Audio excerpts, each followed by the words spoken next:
ஆனால் லா தாலமுகும் முகமதே அவர்களை நீர் அறிய மாட்டீர், நம்ம நாலமுகும் நாம் தான் அறிவோம். ரசூலுல்லாஹ் மூமின் நினைக்கிறாங்க, அவன் நடிக்கிறான். உனக்கு தெரியாது முகமதே, அல்ல அப்படி சொல்லி காட்டுறான்.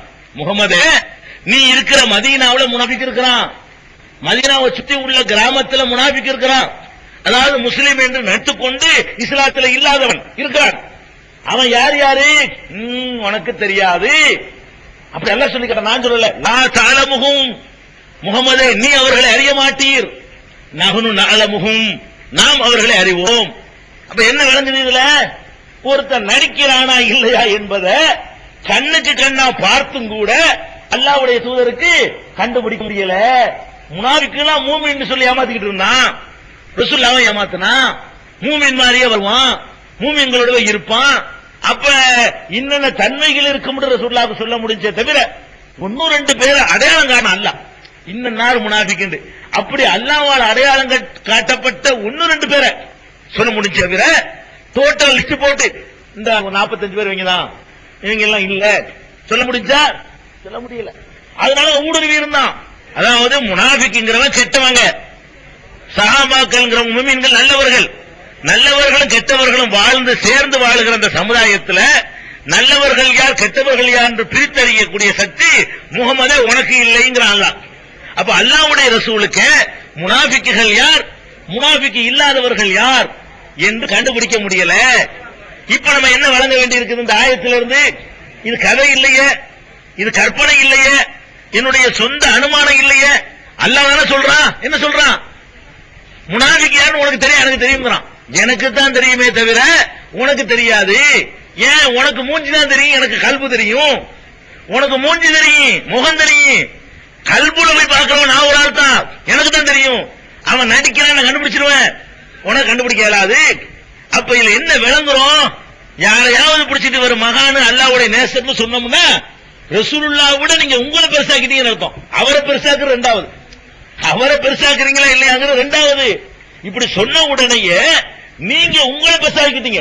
எப்படி பெருசாக்கிட்டீங்க? அல்லாஹ்வுடைய நேசர் யாருங்கிறது அவ்வளவு கரெக்டா துல்லியமா கண்டுபிடிக்கிறீங்களே, பேசப்பட்ட விஷயம் இது. அப்ப நீங்க எங்கேயோ போயிட்டீங்க, ரசூலுல்லாஹ்க்கு மேல போயிட்டீங்க. நீங்க ஒவ்வொருத்தரும் அல்லாஹ் ஆகிடுறீங்க, அல்லாஹ்க்கு மட்டும் தெரிஞ்ச விஷயத்தை உங்களுக்கு தெரியும் ஆக்கிடுறீங்க. அப்ப இதுல இருந்து நம்ம விளைவிக்கிறோம், இது தப்பு. நல்லவர்கிட்ட வர வந்து பிரிச்சு அணுகிறது சாத்தியமே இல்லை. இடமில்லனா பள்ளியிலும் இருக்குது. அதே மாதிரி ரசூல் ஸல்லல்லாஹு அலைஹி வஸல்லம் அவர்கள்ட்ட வந்து முனாஃபிக்கள் வருவாங்களாம். எப்படி? இதா ஜாக்கல் முனாஃபிகூன், முனாஃபிகூன்னே ஒரு சூரா இருக்குது குர்ஆன்ல. அதாவது சந்தர்ப்பவாதிகள் என்று ஒரு அத்தியாயம் இருக்குது. அந்த முனாஃபிகின் சூராவுல இதா ஜாக்கல் முனாஃபிகூன், நபியே முனாஃபிக்குகள் இடத்துல வருவார்களேயானால் காலு நஷ்ஹது இன்னக ரசூலுல்லாஹ், நீங்கள் அல்லாஹ்வுடைய தூதர் என்று நாங்கள் உறுதி கூறுகிறோம் என்று சொல்வார்கள். அல்லாஹ் சொல்றான், வல்லாஹு யஅலமு இன்னக ரசூலுஹு, நீ அல்லாஹ்வுடைய தூதர் தான் என்பது அல்லாஹ்வுக்கு தெரியத்தான் செய்யும். ஆனால் வல்லாஹு யஷ்ஹது இன்னல் முனாஃபிகீன லகாதிபூன், இந்த முனாஃபிக்குகள் பொய் சொல்கிறார்கள் என்பதற்கு அல்லாஹ் சாட்சி சொல்கிறான்.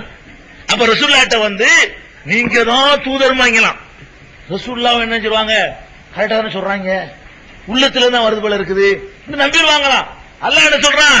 முகமதே அவங்க பொய்யங்க, இன்னன்னு சொல்லல, ஆனா உங்ககிட்ட வந்து சொல்லக்கூடியவர்கள் இப்படிப்பட்டவனும் இருக்கிறான், நடிக்கிறவன் இருக்கிறான், ஜாக்கிரதையா இருந்துக்க அப்படின்னு சொன்னதுல இருந்து என்ன விளங்குது?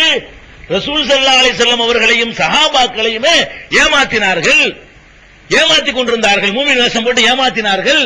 அப்ப மூமின் யாரு, மூமின் இல்லாதவன் யாரு என்பதை கண்டுபிடிக்க இயலல. யாருக்கு இயலல? சஹாபாக்களுக்கு இயலல, ரசூல் ஸல்லல்லாஹு அலைஹி வஸல்லம் இயலல.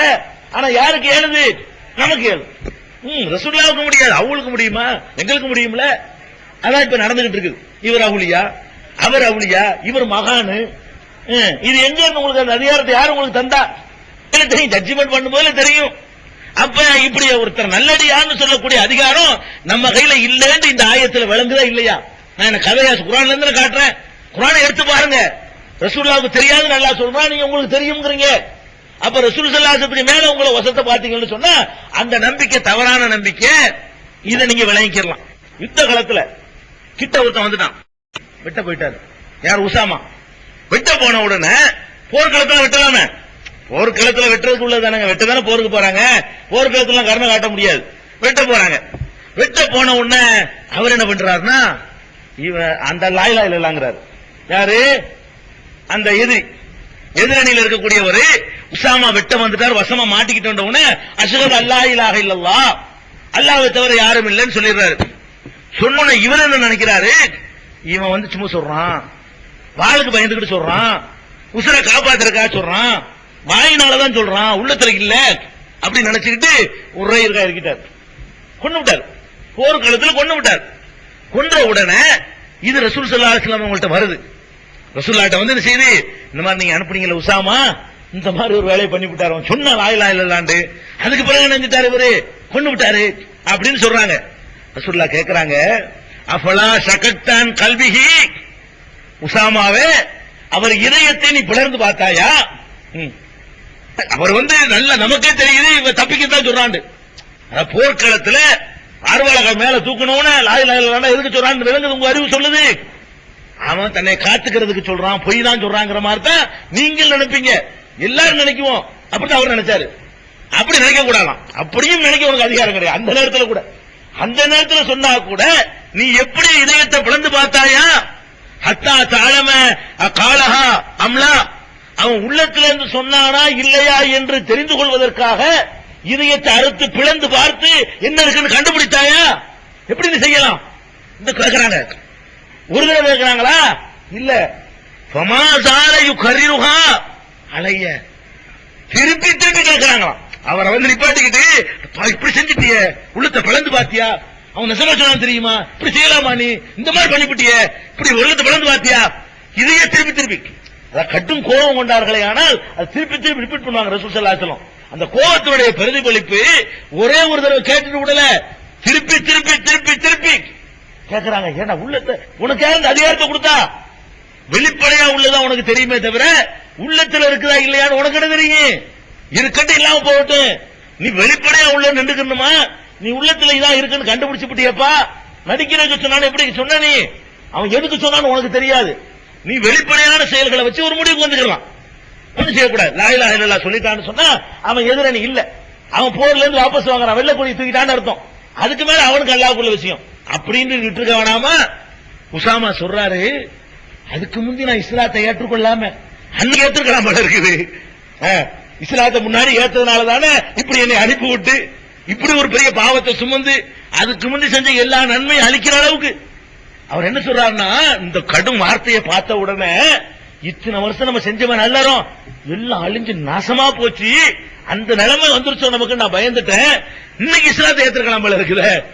இப்ப ஏற்றிருந்தா கூட பழைய பாவங்கள் அடிபட்டு போயிருக்குமே, இதுக்கு முந்தி ஏற்று இவ்வளவு நன்மை செஞ்சு எல்லாத்தையும் அழிக்கிற அளவுக்கு நான் ஒரு பாவி ஆயிட்டேனே அப்படின்னு சொல்லி உசாமா வருத்தப்படுறாருன்னு சொல்லி சஹீஹ் முஸ்லிம்ல இடம்பெற்றிருக்கக்கூடிய ஆதாரப்பூர்வமான ஹதீஸ். என்ன விளங்குது இது? ஒருத்தன் உள்ளத்தில் உள்ள கண்டுபிடிக்கலாமா? இவன் நல்லவன் கெட்டவன் ஜட்ஜ்மெண்ட் பண்ற அதிகாரம் கையில இருக்குதா? தெளிவா தெரிகிறது. இதே மாதிரி ஹாலித் இப்னு வலீத், அவர் ஒரு பெரிய மாவீரர். பல போர்க்களங்கள்ல அவர் தான் ரசூல் ஸல்லல்லாஹு அலைஹி வஸல்லம் அனுப்புவாங்க. உமர் ரலியல்லாஹு அன்ஹு காலத்துல அவர் தான் முக்கியமான தலகர்த்தாவா இருந்தார். அப்ப ரசூல் ஸல்லல்லாஹு அலைஹி வஸல்லம் காலத்துல இந்த ஹாலித் இப்னு வலீத் என்ன செஞ்சாங்க, ஒரு பனு ஜுதைமாங்கிற ஒரு கூட்டத்தாருக்கு அழைப்பு கொடுப்பதற்காக அனுப்புறாங்க, இஸ்லாமிய அழைப்பு கொடுக்கறதுக்காக அனுப்புறாங்க. அதுல வந்து பிரச்சனை வந்த உடனே போருக்கு அவங்க டிக்ளேர் பண்ணிடுறாங்க. போர் நடக்குது, கொஞ்சம் பேரை கைது பண்ணிடுறாங்க, ஜெயிச்சிடுறாங்க, கைது பண்ணி கொண்டு வர்றாங்க. கைது பண்ணி வரும் பொழுது களத்துல வந்தவங்க தானே எல்லாத்தையும் கொல்லுன்னு சொல்லி ஆள்கால கொடுத்து உங்களுக்கு கிடைச்ச கைதிகள் எல்லாம் கொன்றுங்கிறாரு. அவர் யாரும் கொல்லல. ஹாலித் இப்னு வலீத் என்ன பண்றாருன்னு கேட்டா, அவருக்கு கிடைச்ச கைதிகளை கொல்றாரு. இங்க சண்டைக்கு வந்தவங்க, சண்டைக்கு வந்துட்டு தோத்து போனவங்க, இவங்களை விட்டா மர பழுதட்டிட்டு வருவாங்கன்னு சொல்லி கொல்றாரு. கொல்ல போகும்போது ஒருத்தர் சொல்றாரு, அஷ்ஹது அல்லா இலாஹ இல்லல்லாஹ், அல்லாஹ்வை தவிர நான் ஈமான் கொள்றேன் அப்படி சொல்றாரு. சொன்னோன்னு என்ன செய்யறாரு, இதே மாதிரி உசாமா பண்ண மாதிரியே தப்பிச்சுக்கிறதுக்கு பண்றியா நீ, யாரை ஏமாத்த பாக்குற அப்படின்னு இருக்கிறார். ரசூலுல்லாஹ்ட்ட வந்து புகார் வருது, இந்த மாதிரி பண்ணிவிட்டாரு. சொன்ன உடனே ரசூலுல்லாஹ் என்ன சொன்னாங்க தெரியுமா? அல்லாஹும்ம